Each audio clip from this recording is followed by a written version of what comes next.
As Hurricane Maria whips through the Caribbean, the cost of Hurricane Irma is piling up. An estimate by CoreLogic says Irma caused up to $65 billion in property damage. The company also saying up to 80% of the money needed for flood loss is not covered by insurance. Experience is like something you see in a horror movie.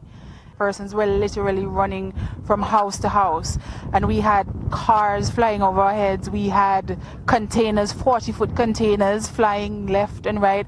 And the story that you're getting from most of the residents here is that the eye of the storm came just in time. Persons were literally tying themselves to their roofs with ropes to keep them down.